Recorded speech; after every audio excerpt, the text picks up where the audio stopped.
you never actually send the proposal. You only ever present the proposal.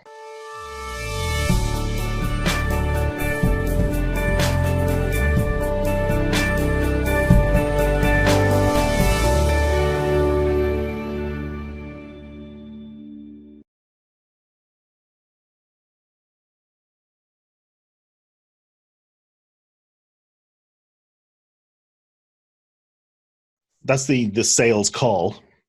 And then the conclusion is, okay, so summarize. So here's the problem. Here's why you want to work with me. Here's the value. So what I would like to do is I'd like to go away and I think that I can help you. So what I'm going to do is I'm going to go away and I'm going to put together a proposal. And in return for putting together that proposal, I'd like you to sit down with me again in 4 or 5 days' time, and we'll go over the proposal together. How does that sound? Okay. So the thing there is you never actually send the proposal. You only ever present the proposal. Okay. So the problem is if they get a proposal with no context, it's far less likely to be successful. Okay. The context of delivering the proposal and talking to them while they get it, that's really important. Now, if you do want to send it to them, and they will try and get you to send it to them, but like the thing is, no, I'm not. I'm not going to do that. So literally, just don't send it to them. Mm-hmm. So do you do a video call then, or just a phone call? I generally try and do video calls if it's not in person. Okay, and then. So then would you screen share, or how are they seeing? Yeah, so what I have done is once I've gotten on the phone, so I tell them I've emailed it to them. Okay. And there's a little white lie, but I tell them I've emailed it to them, but it's only when I'm speaking to them on the phone that I actually hit send. Okay. And they'll be like, oh, I haven't got it yet. And I'll say, okay, well, and there is actually a 10-second delay on my email anyway with the undo function. But, I really don't want them to have it until I'm literally on the call with them. Okay. And then I say, okay, so now the proposal that I have, it's quite specific format. So it's 3 pages or 3 columns on 1 page. Okay. And it's 3 options, option 1, 2, and 3. Okay. Option 3 is the most expensive. Option 1 is the cheapest. Okay. And at the very start, I say, okay, look, I just want to get this out of the way because I know that you want to know what the prices are on there. So I'm going to tell you what the prices are first, and then I'm going to go through the options with you, okay? And they say, yeah, and then I go through the prices with them. So option 1 is always priced at the ballpark range of what they wanted. So the most expensive one. Yeah, so whatever they said. So if they kind of indicated 3,000-4,000, then my option 1 would be 4,000. Okay. My option 2 would be 2 times or 3 times option 1. Okay. And my option 3 would be 5 times or 10 times option 1. Okay. No, so it goes 1 2 5 or 1 3 10. Right, one of those 2 ratios. So let's say that the option 1 was 4,000. Mm-hmm. Option 2 is 8,000, and option 3 is 20,000.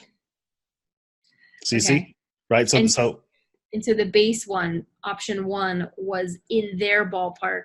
Yes. That's what they said. Okay. Yeah. So this is very important that you have something that's at their price point. Okay. Now, there are some particular tricks or techniques that you got to use here. Okay. So, first of all, I say, okay, I'm going to go through the pricing with you first so that we get that out of the way, because I know you're dying to find out what the prices are, because that's everybody is. So I say, okay, so I have 3 options for you, ranging from 20,000 on the high end down to 4,000 on the low end. So we have one at 20,000, we have one at 8,000, and we've got one at 4,000. So I'm going to go through those options with you. Okay. And they're like, oh, wow. Okay.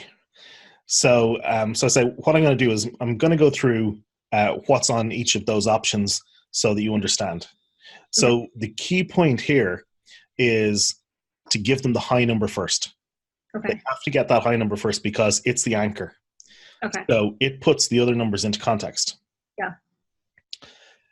So then, so in terms of the ratios, so it's 1-2-5 or 1-3-10. So they're kind of similar, but those are approximations, by the way. Like, do the numbers however they need to fit what your delivery is. Mm-hmm. But the reason for picking those is I want the high number to be high. Mm-hmm. But I still want it to be, okay, we can see that would be value if we did it this way. Like, it still has to make sense in the context of their value. Right. And the thing about the middle two, or the option 1 and option 2, the numbers that are similar, is there's a book by a guy called Dan Ariely. Have you heard of him? I haven't. He wrote a book called Predictably Irrational. It's a fascinating book. But he talked about a study, I think it was done by the Economist, where they tested having 2 options and then they added a third option. Mm-hmm. And so the conclusion of the study was, when you have 3 options and 2 of them are similar, mm-hmm. people will quite often go for the better of the 2 similar options. Okay. And so the logic is to make that middle option more palatable. Okay. Now, a lot of people will go for the middle option anyway, just because it's the middle option. Uh-huh. So usually the goal here is to get somebody to go for the middle option. Sometimes they'll go for the low end, and it's kind of it's about a third. I think it's about not a third. I think it's about 3/4 go for the first 2 options and 1/4 go for the highest. Wow. And then between the first 2, it's kind of 50-50. So. Okay.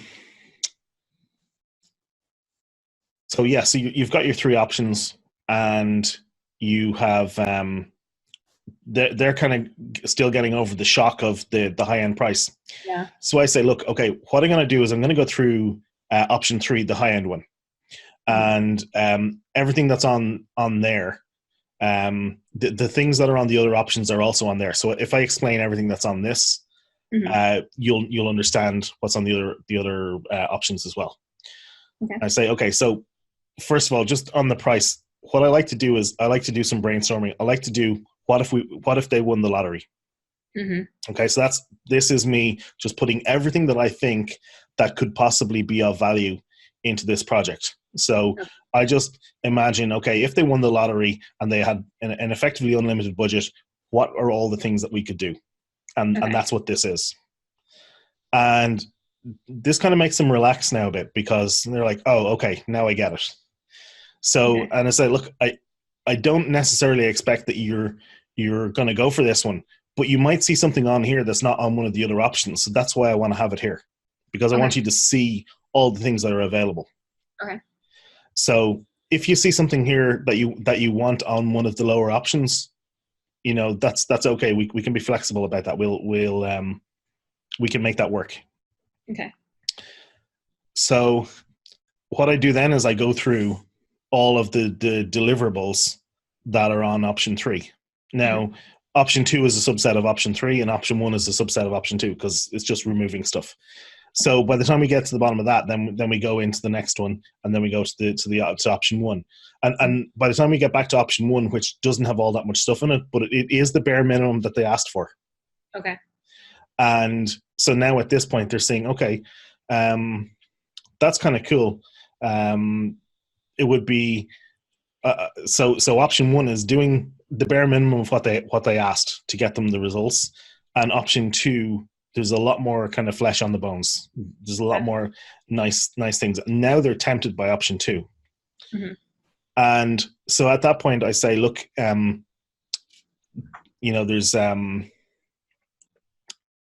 a significant cost here, but there's also significant value.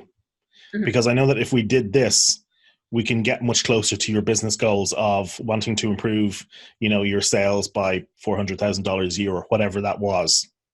And you can see that if we did all these things, we'd be more likely to get there, and to get there faster. Now we can still do option 1 or option 2. There's no problem with that. But I just wanted to lay everything out on the table for you with option 3. Mm-hmm. And then that's where that's the end of the kind of the presentation, and that's where they'll probably start talking, or they'll be like, wow, okay, right, now we need to think about this. Mm-hmm. And so I say, okay, cool. Well, look, I'm ready to start this project in 2 weeks' time. Okay. If you want to get going, I'll need to know by next week because I'm scheduling in other projects. Mm-hmm.